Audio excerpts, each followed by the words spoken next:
Welcome back to the channel. And if this is your first time stopping in, thanks for stopping by. This is I See Envy Driver's Edition, where we like to review cars, custom cars, go to car shows, have a little fun with our own personal vehicles, and share information with you. So, thank you again for tuning in. And then today, we have a very nice treat for you. So before we get started, don't forget to hit the like and subscribe button if you like the content that's coming your way. But today, we're about to get into how do I buy a brand new car? I've been asked that question multiple times by my friends, family. And we're going to teach you how to buy a brand new car.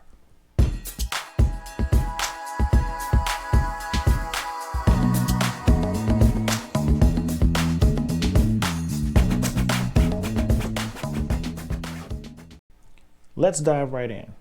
This video is about how to buy a brand new car.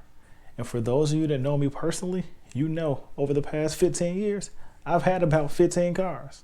But I like cars. I like driving cars. I enjoy cars. The first time I ever bought a brand new car, I thought I got a great deal. I took my mom's, my grandmother, they was there for support and also to make sure I didn't get taken advantage of. And when I bought the car, I loved it. I loved the deal I got. It was very affordable. There was no reason why I couldn't manage the payments. I left a happy camper. And then 10 years later, when I started working at that dealership, I realized I got exploited. So this video right here is going to help you so you don't get exploited like I did on my very first purchase. So let's see how it would normally start out when you go to buy a car. I need to buy a car. Should I buy something used? Should I buy something new? Where do I start? That's a great question. Well, let me share with you this. When I bought my first car ever, it was used. And I thought I had a great vehicle. It had low miles, 20,000 miles, so forth. But something wasn't quite right with it. Every time I drove it, it seemed like I would always have issues with the engine once it gets past like 40 miles an hour. So one day I was out working on the car outside.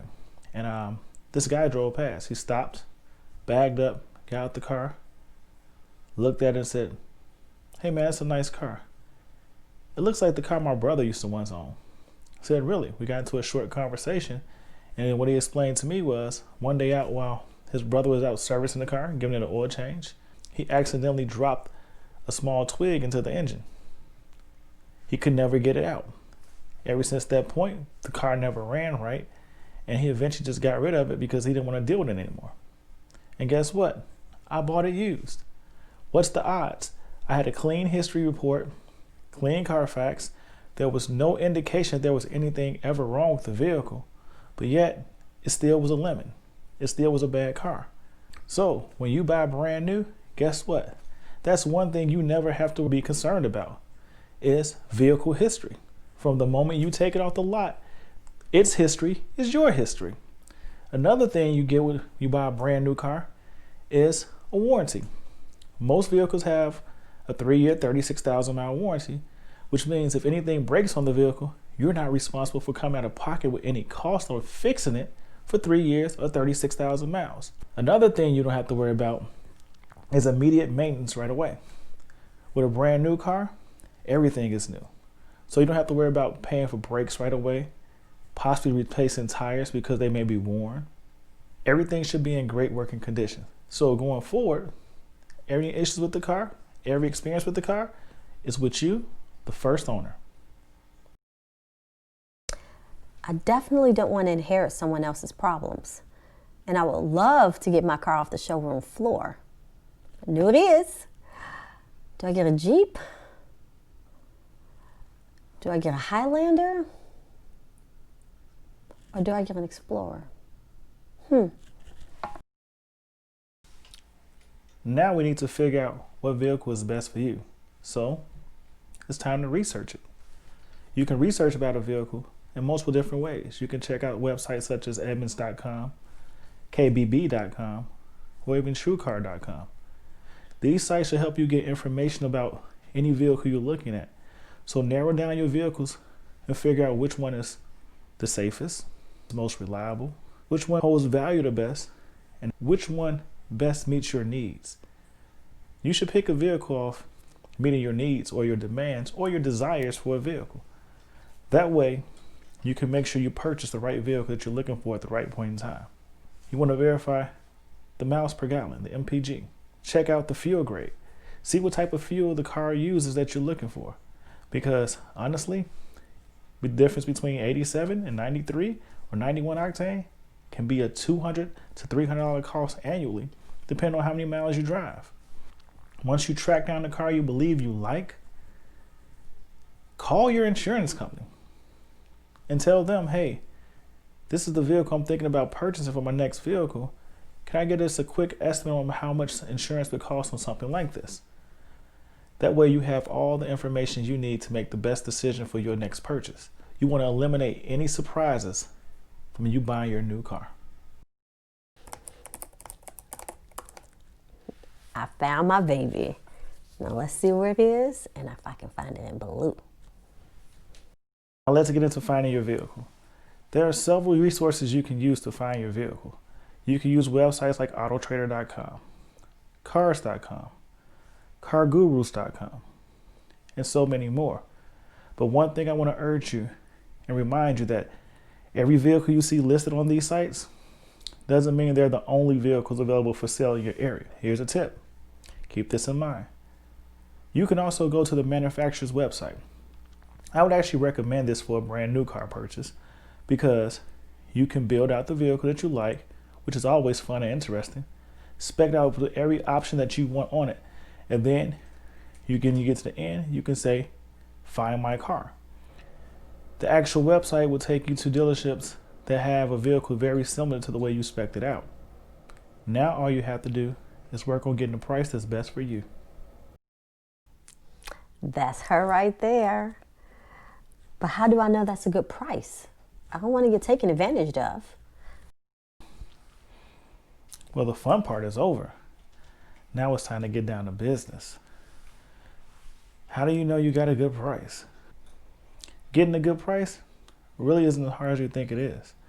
All you have to do is just be a knowledgeable buyer. So this is where all that research comes in and pays off. First off, you need to be aware of three things. MSRP, the manufacturer's suggested retail price. That's the number, for instance, when you hear GM says, oh, we're releasing a new Corvette and it starts out at $59,000 a year. Well, the MSRP is $59,000. The next number you need to be aware of is called dealer invoice. There's a dealer invoice number, and the dealer invoice number is actually what the dealer pays for the car. So you want to be as close to dealer invoice as possible, if not exactly at dealer invoice. I know exactly what you're thinking. Why would they be motivated to sell me a car at dealer invoice if they can't make any money off the deal? Well, see, here's the thing. There's a such thing as called dealer holdback. If the profit of the car was $3,000, dealer holdback may be 3%. That means there's $900 they have inside the car that they're going to make off the sale. So you want to get as close to dealer invoice as possible. Once you get there, utilizing these same tools as before, Edmunds.com, TrueCar.com, they will help you get invoice price for most vehicles you are looking at. The next thing you need to know about is rebates and discounts. You can apply rebates to invoice costs. And here's something I want you to know about rebates too. The time of the year does matter. I look at rebates as a compensation for the depreciation that the vehicle has already experienced while sitting on the lot as a brand new car. The minute you drive it off the lot, it starts depreciating, and there's already a cost or depreciation cost that's been experienced while the car is sitting on the lot.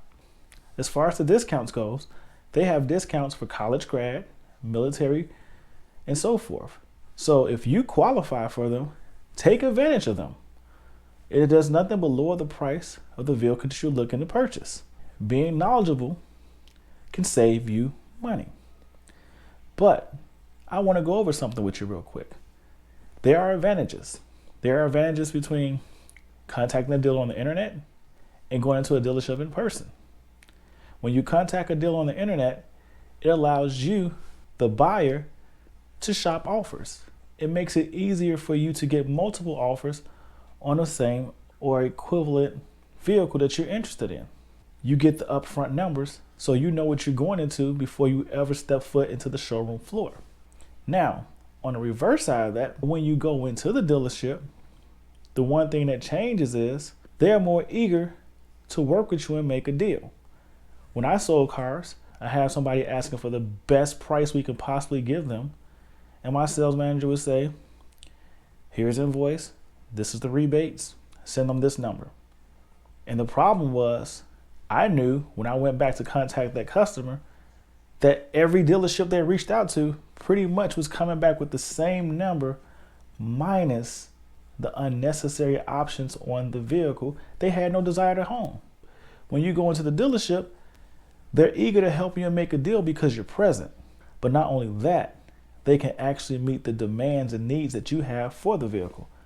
So if you're interested in leather interior, heated seats, adaptive cruise control, and so forth, they can put you inside a vehicle that has all those options.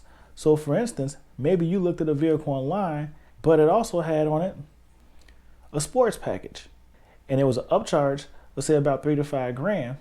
You're negotiating on a car that has a ton of equipment that you didn't really care to have. They can help land you on a car that will still meet everything you're looking for in the vehicle you wanted to purchase. But here's a note, here's a tip. 90% of the time, when the dealer switches cars on you, it is not in the customer's benefit. So be aware, be conscious, make sure that you aren't tired of negotiating on the wrong vehicle, because that's what happened. You were negotiating on the wrong vehicle. You couldn't get to a price that you wanted to purchase the vehicle for. So make sure if they bring you a new vehicle with no invoice or no MSRP on it, that should be a red flag, because now they're all of a sudden, where they were giving away money at first, they're now trying to make some based off the fact that you have already told them what you want to pay and where you want to be, and they just brought you a vehicle that will meet what you desire and can get you there where it's a win for them. Don't be afraid, just be smart, be an educated shopper, and know it's going to take time to get the best possible price. Here's another footnote. To get the best price on a car, it's usually a 2 to 3 day process. If you go in and make it happen in one day, you may not come out with the best price you possibly can get. But if you take a moment, step back, go home, think it over, sometimes you'll see some things you missed the first time around. But you can get a great deal on a vehicle. Surprisingly, when you do your homework and you're well informed, getting a good price is not that hard. So now, do I use their financing or get my own? Financing. That's not that hard, but here's the trick to it. Most people went through all this process of arguing and fighting for the vehicle that they desired, that when you get to financing, you relax. And guess what? You can still lose here. So pay attention. Here's some key things to look for when you go to financing. When you ask about financing, I say use all the sites and information you have available to you. Be a conscious buyer. Know your credit score. There's nothing wrong with you knowing your credit score and knowing your buy power. But what you don't know will cost you. So you can listen to what the dealership offers, which I recommend you do, because they have access to more banks and more lenders than you possibly can walk around and take their out the door price to in a short amount of time. There's one thing I need you to be aware of. That's called fees and taxes. Fees are anything that the dealer charges to make money. Different places have different laws. Check your local laws. The information is usually readily available. Some states say dealers are allowed to charge you a minimum cost for prepping a vehicle, which is nothing more than washing your car, installing your license plates, and vacuuming it out or putting gas in it. That's all it is. But they legally have the right to charge you a flat fee. So when it comes to fees, Fees are anything that has a number plus taxes. And when you see a number plus taxes, you have the right to negotiate that. So if you had a trade-in and they tell you they can't remove the fee, then what you ask them to do is to raise the value of your trade to offset the fee, because you don't want to pay for the fee. And let's be upfront and be firm about it. I don't want to pay for any unnecessary fees. Taxes don't have taxes on top of them. That's the difference. If you don't like the interest rate you see, ask for an out-the-door price and take it to your bank or your credit union. You'll be surprised. A lot of time your credit union may offer a better interest rate. To get the best price, the best deal, it may take you more than just one day of shopping to get these answers. Time to go get my baby. By the way, these tips were very helpful. You should try them. If you utilize the information we just discussed, you would definitely get a good price on your next vehicle purchase. So thanks for tuning in. Thanks for watching. Don't forget again to hit the like and the subscribe button. We have more tips coming your way, and we also have some great videos coming your way for you to enjoy. Thanks again for tuning in. IC Envy Drivers Edition.